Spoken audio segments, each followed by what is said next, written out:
My friend's sister accused me of being responsible for her pregnancy, my girlfriend and parents. I stood there, staring at Alex, trying to process the absurdity of what she was saying. Alex, listen to yourself. You're accusing me of something life-changing without a shred of proof. This isn't something you just guess about. If you're so sure, take the test. Otherwise, I can't help you. Her face hardened further, her eyes narrowing as if I'd insulted her. I know it's you, Logan. You're the only one it could be. I don't need some test to tell me what I already know. My frustration boiled over, my voice sharpening. Do you hear how ridiculous that sounds? You're accusing me of being the father of your child, but you're refusing to do the one thing that could prove it. I'm not going to sit here and let you destroy my life with baseless accusations. She stood up, her hands trembling as she clutched her coffee cup. Fine, Logan. If you want to be a coward about it, go ahead. But when this baby comes, everyone will know the truth. Mason will know. Jessica will know. Your parents will know.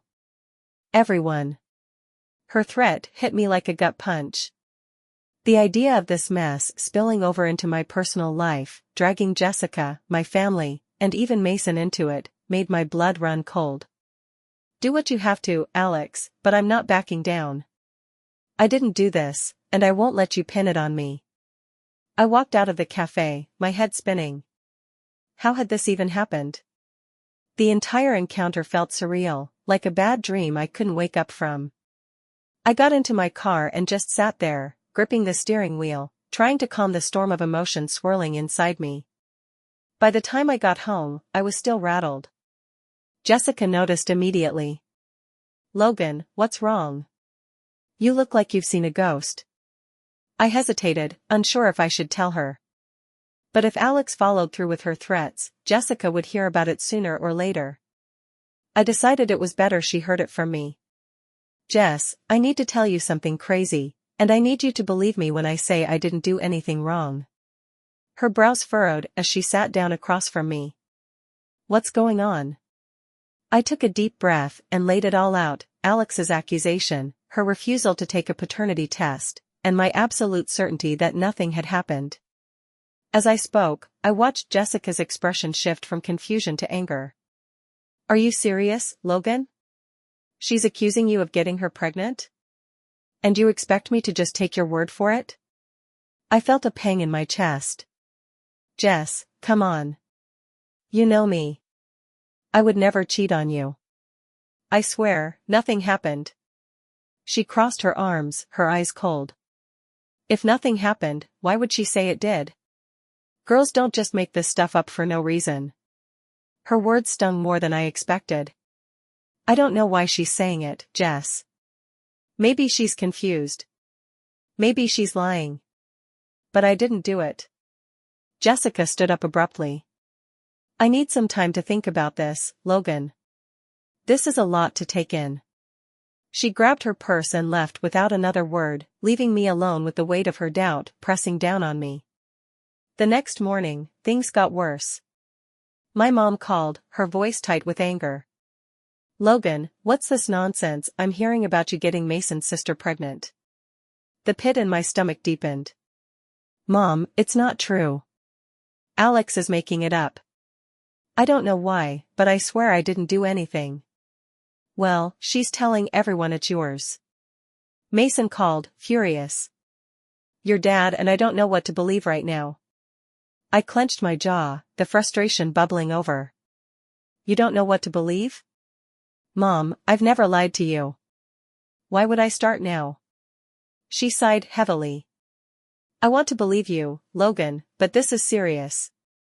If she's not lying, you need to take responsibility. I ended the call, feeling more isolated than ever. My girlfriend doubted me. My parents doubted me. Even Mason, my closest friend, believed his sister over me. All I had was my word, and apparently, that wasn't enough. I spent the next few days in a haze, trying to figure out how to clear my name. Every time my phone buzzed, I braced myself for another confrontation. My life was unraveling, and it felt like there was nothing I could do to stop it. Mom, I didn't make a mistake because I didn't do anything, I said firmly, though my voice cracked slightly under the weight of the conversation. There was a long pause on the other end of the line, and I could almost hear her shaking her head in disappointment.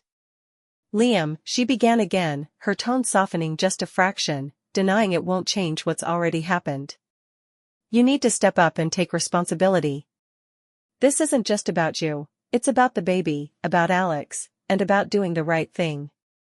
I couldn't believe what I was hearing. My own parents, the people who had always stood by me, were now accusing me of something I didn't do, based solely on Alex's word. Mom, you don't understand. I didn't sleep with her. She's either confused or lying, but it's not true. Why can't you believe me? We believe Alex, because she's a good girl, Liam, she replied sharply. We've known her for years, and there's no reason for her to make up something like this. What possible motive could she have? I let out a frustrated sigh, pacing the room as I tried to think of how to respond. I don't know, Mom.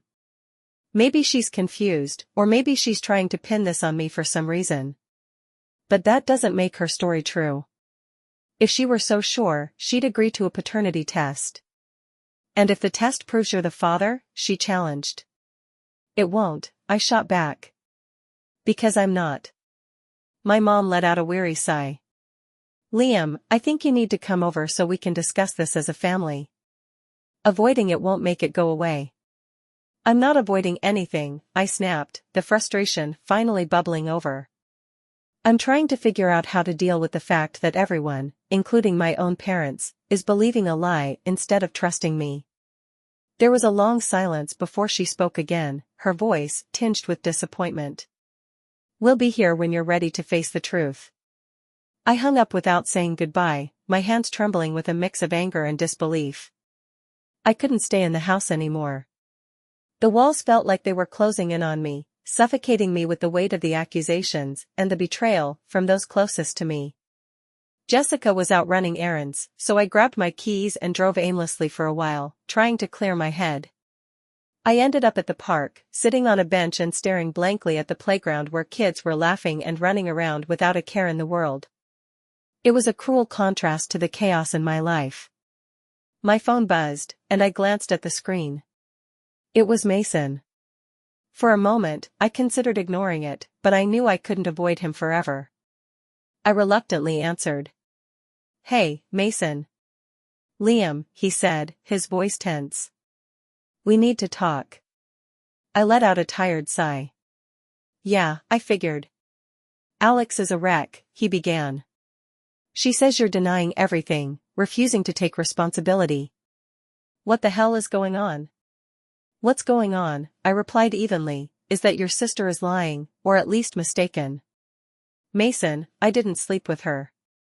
I have no idea why she's saying this, but it's not true. Liam, come on, he said, exasperation creeping into his voice.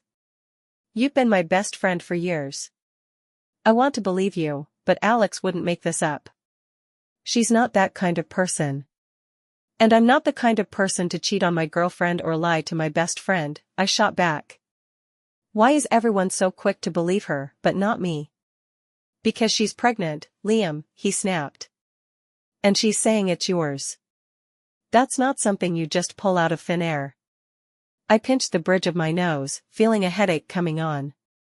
Mason, I understand this is a mess, and I get why you're upset. But I swear to you, nothing happened. If she's so sure, she needs to take a paternity test. That's the only way to settle this. He was silent for a moment before muttering, yeah, maybe. I'll talk to her. I hung up, feeling no better than I had before. If anything, the conversation had only reinforced how isolated I felt. My best friend, my girlfriend, my parents, none of them believed me. It was like I was shouting into a void, and no one could hear me. When I got home, Jessica was back. She looked at me warily as I walked through the door, as if she didn't quite know how to approach me. Did you figure anything out? She asked cautiously. Not really, I admitted, dropping onto the couch. Mason's going to talk to Alex about the paternity test, but who knows if she'll agree to it. Jessica sat down across from me, her expression unreadable. Liam, I want to believe you, but this whole situation is it's hard. I know, I said quietly. It's hard for me too. We sat in heavy silence, the weight of everything hanging between us like an invisible wall. And for the first time in my life, I felt truly alone. I stood outside Alex's apartment, my fists clenched and my mind racing with a mix of anger and desperation. This confrontation felt like my last chance to salvage what was left of my life. Taking a deep breath, I knocked on the door. After a few seconds, the door opened, and there she was, looking startled to see me. Liam? What are you doing here? She asked, her voice cautious. We need to talk, I said firmly, pushing down the urge to yell. This has gone too far, Alex. You're ruining my life with these lies.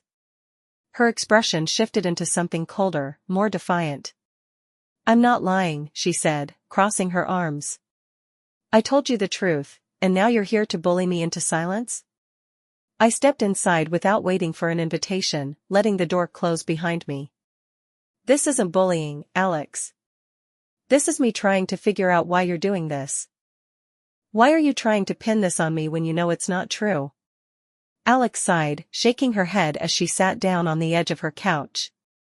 Liam, I'm not trying to pin anything on you. You were there that night.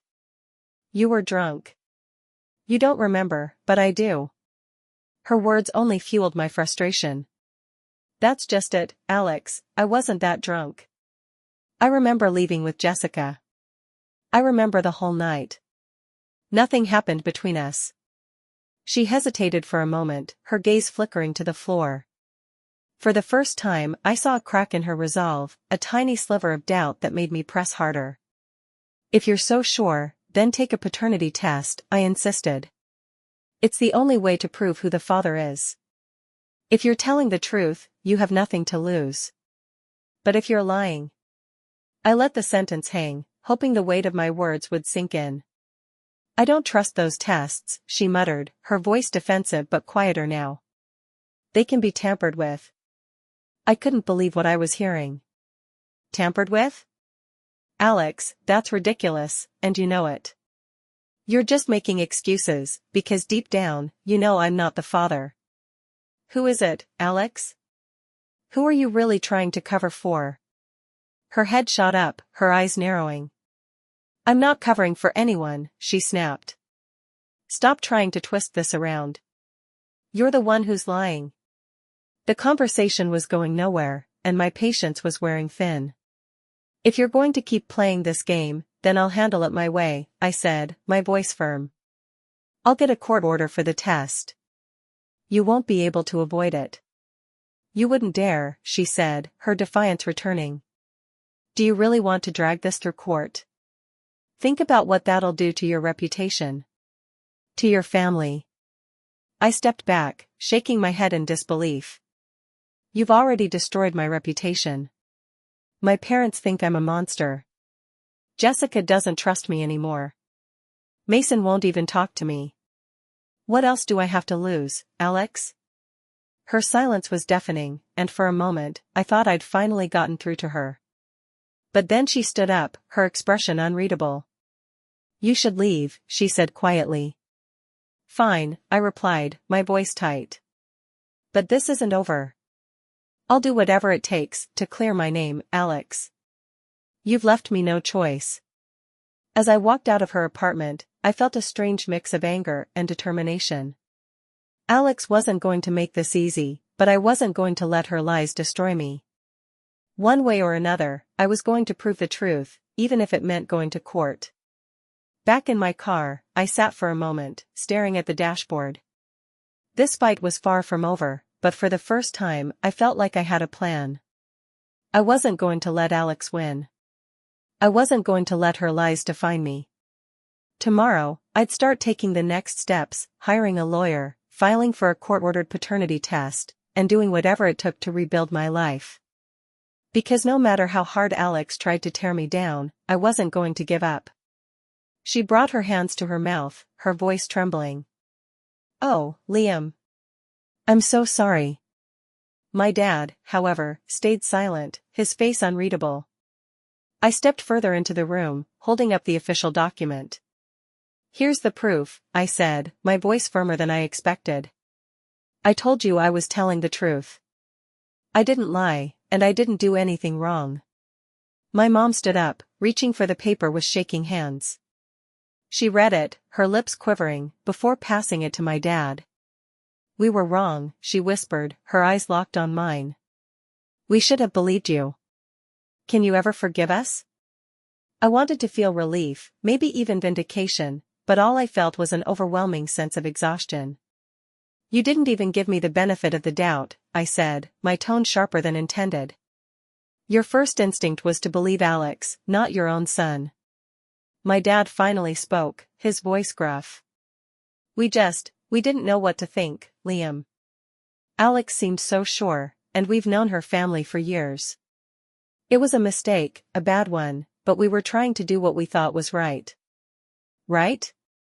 I let out a bitter laugh. "You threw me out of the house and called me a liar, without even giving me a chance to prove myself. That's what you thought was right?"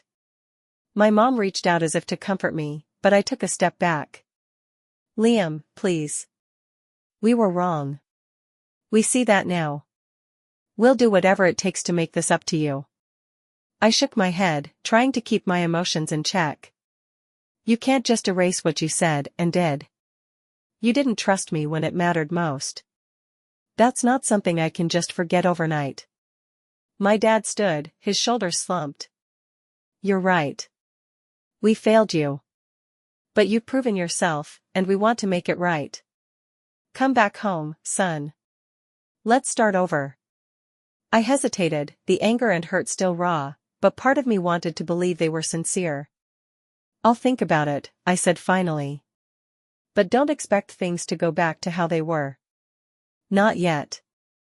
They nodded, seeming to understand the weight of their betrayal. My mom's tears flowed freely now, and my dad looked more defeated than I'd ever seen him. I left without another word, feeling both a sense of closure and a lingering bitterness. As I drove away, I thought about what came next. The results had cleared my name, but they wouldn't erase the damage Alex's lies had caused. Jessica still hadn't called me, and Mason remained distant. There were bridges to rebuild, or maybe some to let burn. The next day, I contacted Carl to discuss what could be done about Alex. "Can I sue her for defamation?" I asked, still seething from everything I'd endured. "It's possible," Carl said thoughtfully. "But these cases can be messy, especially when there's a child involved.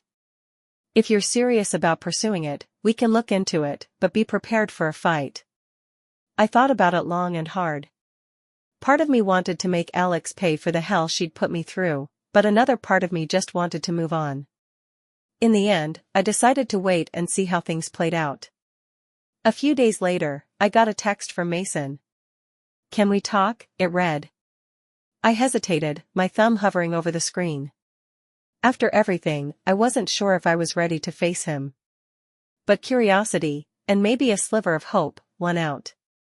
We met at a quiet bar, both of us nursing our drinks in an awkward silence. Finally, Mason spoke. "Liam, I owe you an apology. Alex confessed everything. She admitted you weren't the father and that she lied because she was scared and didn't know who else to blame." I set my drink down, the words hitting me like a punch. "She admitted it? Just like that?" Mason nodded, guilt etched on his face. "Yeah. She said she panicked and thought you were the safest person to pin it on. I'm so sorry, man. I should have believed you. I should have been there for you." I stared at him, trying to process the mix of emotions swirling inside me. "You weren't just my friend, Mason. You were like a brother. And you didn't even give me a chance." He looked down, shame written all over him. "I messed up. Big time. I don't expect you to forgive me right away, but I want to make things right." I took a deep breath, my anger starting to wane. "You can start by making sure Alex tells everyone the truth. Publicly. Because I'm done letting her lies define my life." Mason nodded. she's already agreed to it. She's going to talk to your parents, Jessica, everyone. It was a start, but the road to rebuilding my life was still long. At least now, I had the truth on my side. For the first time in weeks, I felt like I could finally see a way forward.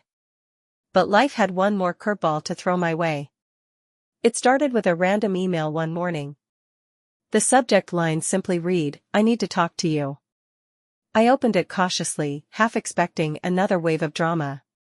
Instead, the sender turned out to be Alex's ex-boyfriend, Brandon. I hesitated, unsure if I even wanted to read what he had to say, but curiosity got the better of me. The email was long, apologetic, and full of details that made my stomach churn. "Liam," it began, "I owe you an apology. I've recently found out about everything Alex has been doing to you, and I can't stay silent anymore. She told me I was the father of her baby before she accused you. When I pushed for a paternity test, she cut me off completely and moved on to you. I think she's doing this because she's scared and doesn't know who the father really is." My hands tightened into fists as I read his words. Brandon's email went on to detail Alex's erratic behavior, her attempts to manipulate him, and the way she had turned their mutual friends against him when he questioned her. It was disturbingly similar to what she had done to me. The email ended with a plea, "If you're willing, I'd like to meet up and share what I know. Maybe together, we can figure out how to finally stop her from doing this to anyone else." I sat back, staring at the screen. Part of me didn't want to get involved anymore. I had worked so hard to cut Alex out of my life. But another part of me wanted answers, wanted justice for the damage she'd caused. A week later, Brandon and I met at a small diner on the edge of town. He was tall, lanky, and looked just as worn out by this ordeal as I felt. He wasted no time getting to the point. "I didn't believe it at first," Brandon said, stirring his coffee absently. "But after everything she's done to you, I realized she's capable of anything. She used the same tactics on me, accusations, guilt trips, turning people against me. I think she's using this baby as a way to manipulate people, but I honestly don't think she knows who the father is." "Why didn't you push harder for the paternity test?" I asked, trying to keep the bitterness out of my voice. "I tried," he said, looking down at his cup.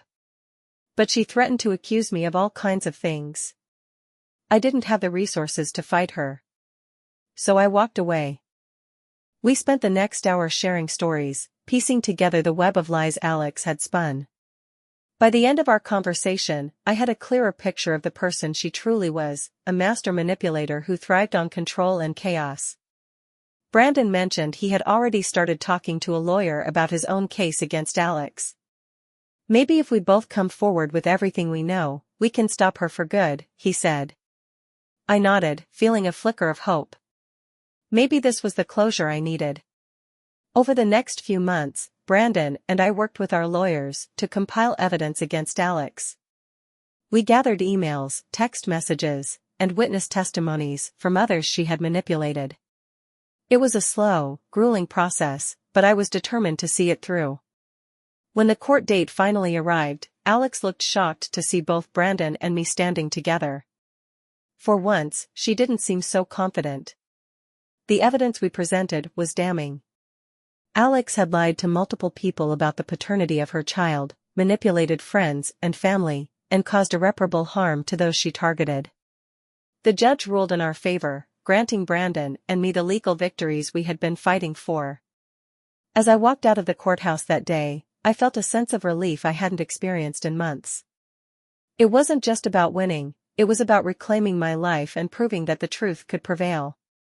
In the weeks that followed, I started rebuilding. I focused on my work, reconnected with some old friends, and even started therapy to process everything I had been through. It wasn't easy, but it was worth it. As for Alex, she faded into the background of my life. I heard through the grapevine that she had moved to another city, trying to start over. I didn't care to know more. The scars she left were deep, but they didn't define me. I had survived her lies, her manipulation, and the betrayal of people I once trusted. And in the end, I came out stronger, ready to face whatever life had in store for me next. As much as the court's decision vindicated me, it was hard to ignore the weight of the damage my parents had already done. Their relentless attempts to control and manipulate me had left deep scars, and even though I was legally free from their interference, I knew they wouldn't stop entirely. The day after the case was dismissed, I got a call from an unknown number. Against my better judgment, I answered. "Liam, it's Mom," her voice wavered, as if she was trying to sound broken. "We never meant for it to go this far. We just wanted to help you." I clenched my jaw. Help me? By trying to ruin my life? By calling my boss, lying to my friends, and dragging me to court? That's not help, Mom. That's control. "Liam, please," she pleaded. "We were scared. We thought we were losing you. Can't you see that we were acting out of love?" "Love?" I snapped. "If this is your version of love, I don't want any part of it. You didn't trust me. You didn't believe me. And you sure as hell didn't respect me. I'm done, Mom. Don't call me again." I hung up before she could respond. My hand shook as I put my phone down. Part of me felt guilty for cutting her off so harshly, but the larger part of me knew it was necessary. I couldn't let them keep dragging me into their toxic cycle. In the weeks that followed, I worked hard to rebuild what they had tried to tear down. I met with Frank, my boss, and assured him that my parents were no longer a factor in my life. To my relief, he was understanding and supportive. "You've always been a solid worker, Liam," he said. "I'm sorry you had to deal with all that, but let me know if there's anything you need." I also reached out to Mason, trying one last time to salvage our friendship. "Mason," I said over coffee one afternoon, "I need to know where we stand. I understand if you're caught in the middle with your sister and my parents, but I need to move on with my life. If you can't see my side of this, maybe it's best we go our separate ways." He sighed, looking torn. "Liam, I've known you for years, but I've also known Alex my whole life. It's hard to reconcile the two sides of this. I don't want to lose our friendship, but I don't know how to navigate this mess." I nodded, realizing this was the end of an era. "I get it, Mason. But I can't keep fighting for people who don't believe in me. Take care of yourself." We parted ways, and I left with a sense of closure, even if it wasn't the outcome I had hoped for. Therapy became my sanctuary. My therapist, a no-nonsense woman named Elena, helped me unpack the layers of betrayal and manipulation I had endured. "You've been through a lot," she said during one session. "But you've also shown incredible strength by standing up for yourself. That's not something everyone can do." Her words stayed with me. For the first time in months, I began to feel like I was regaining control over my life. I focused on my work, built new friendships, and even started exploring hobbies I had neglected for years. Hiking became my escape, a way to clear my mind and reconnect with myself. Months later, I received a letter in the mail. It was from my dad. The envelope sat on my counter for days before I finally opened it. "Liam, I know I don't deserve your forgiveness, and I don't expect you to read this. But if you do, I want you to know that I'm sorry. Truly sorry. Your mother and I were wrong, and we let our fear and pride blind us. Losing you has been the hardest thing we've ever faced. I hope one day you can find it in your heart to let us back into your life, even if it's just a small part. Love. Dad." I read the letter twice, then put it back in the envelope. I wasn't ready to forgive them, but for the first time, I felt like maybe they were starting to understand the damage they had caused. Life isn't perfect now, but it's mine. I've learned to set boundaries, to prioritize my own well-being, and to surround myself with people who genuinely support me. The past will always be a part of my story, but it doesn't define me. I'm moving forward, one step at a time, and for the first time in a long time, I feel free. One morning, just when I thought things couldn't possibly sink lower, I stepped outside to find my car completely destroyed. The windows were shattered, the tires slashed, and the word liar was spray-painted in bold red letters across the hood. I froze, disbelief washing over me like a cold wave. My car, my one reliable escape, was now a symbol of my unraveling life. I knew instantly who was behind it. My parents, or someone they had convinced to act on their behalf, were the only ones who would stoop this low. They'd already shown they were willing to go to extreme lengths to torment me. Still, seeing the destruction in front of me felt like a punch to the gut. I called the police, filed a report, and watched as they took pictures and notes, but deep down, I knew it wouldn't lead anywhere. Without concrete evidence or witnesses, the vandals, my parents, would face no consequences. It was just another reminder that they weren't going to stop until they had wrecked everything in my life. As if the car vandalism weren't enough, they upped the ante by suing me for emotional distress. That's right, my parents filed a lawsuit claiming that my decision to cut ties with them had caused them unbearable emotional suffering. The audacity of it was staggering. After dragging me through the mud and trying to destroy every part of my life, they had the nerve to demand compensation for their pain. When I told Carl, my lawyer, about the lawsuit, he rolled his eyes. "This case is laughable, Liam," he said with a smirk. "We'll crush it in court." And he was right. The judge took one look at their baseless claims and dismissed the case almost immediately. Not only that, but my parents were ordered to pay my legal fees for wasting everyone's time. It was a small victory in the midst of a war that felt endless. Then came the family reunion stunt. I found out through a text from one of my cousins, "Hey, are you going to the big family gathering at your parents' house this weekend?" My stomach churned. I hadn't been invited, of course. This was a calculated move by my parents, an attempt to rally the family against me and pressure me into reconciling with them. I called Carl again. "They're using the family now," I said, my voice shaking with frustration. Carl sighed on the other end of the line. "Liam, this has gone on long enough. It's time for a restraining order." At first, I hesitated. Despite everything, they were still my parents. But as I thought about the months of sabotage, manipulation, and relentless harassment, I knew Carl was right. If I didn't take a stand now, they would never stop. The restraining order was granted a few weeks later. It barred my parents from contacting me directly or indirectly, including through friends or family members. If they violated the order, they'd face legal consequences. It was bittersweet, an official end to what was left of our relationship. But it also meant I could finally start to heal without their shadow looming over me. For the first time in months, I felt a sliver of peace. The constant fear of their interference began to fade. There were no more harassing calls to my boss, no rumors spreading like wildfire, and no sudden ambushes in my life. I started focusing on picking up the pieces. I moved to a new apartment, leaving behind the space that had become a battleground. I began reconnecting with the few friends who had stood by me through everything. Slowly, I started going to therapy, where I began unpacking the emotional scars left by my parents' betrayal. It wasn't easy. Some days, the weight of everything felt unbearable. But I reminded myself that I was finally free. I didn't have to answer to anyone's demands or endure their manipulation anymore. Each small step felt like reclaiming a piece of myself. Over time, my life began to stabilize. I found a new job with a better work environment and met people who didn't know me as the guy in the middle of family drama.